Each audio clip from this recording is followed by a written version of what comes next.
నేను వీళ్ళని అనుగ్రహించాలి అనంటే దానికి కావలసినటువంటి పనిని వీళ్ళు చెయ్యలేదు, నా అనుగ్రహానికి పాత్రులయ్యే యోగ్యత వీళ్ళకి లేదు, కాబట్టి ఎలా అనుగ్రహించేది అని అమ్మవారు అడుగుతుంది. అంటే ఏమిటి ఆ యోగ్యత అనంటే, నేను కిందటి జన్మలో వీళ్ళకి చాలా సంపదని ఇచ్చాను, కానీ ఇచ్చినా కూడా దాన్ని వాళ్ళు సద్వినియోగం చేయలేదు. కాబట్టి ఏమైంది అని అంటే, వీళ్ళకి సంపద ఇవ్వడం అనేది వ్యర్థం, కాబట్టి ఇచ్చినా కూడా అది సద్వినియోగం కాదు, కాబట్టి ఈ జన్మలో నేనేమి సంపదను ఇవ్వలేదు అని అంటుంది.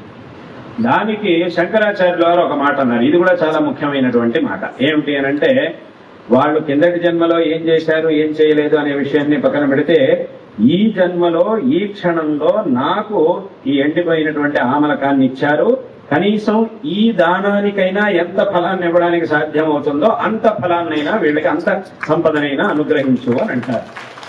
అప్పుడు వెంటనే అమ్మవారు ఏం చేస్తుంది అంటే, ఆ ఇంట్లో బంగారపు ఉసిరికాయల అంటే బంగారపు ఆమలకాల వృష్టిని ఆ ఇంట్లో కురిపిస్తుంది. అంటే కనకధారని ఆ ఇంట్లో కురిపిస్తుంది అమ్మవారు వెంటనే.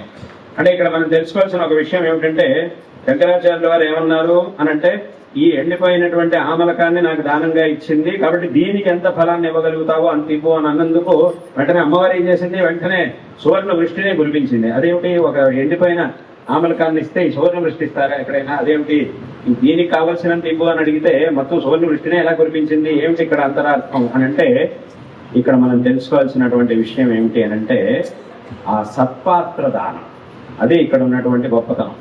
ఆవిడ ఇచ్చినటువంటిది ఒకే ఒక ఎండిపోయిన ఆమలకమే అయినప్పటికీ ఆవిడ ఎంత భక్తితో దాన్ని ఇచ్చింది, అదేవిధంగా ఎటువంటి వ్యక్తికి దాన్ని ఇచ్చింది అనేది ఇక్కడ చాలా ముఖ్యమైనటువంటి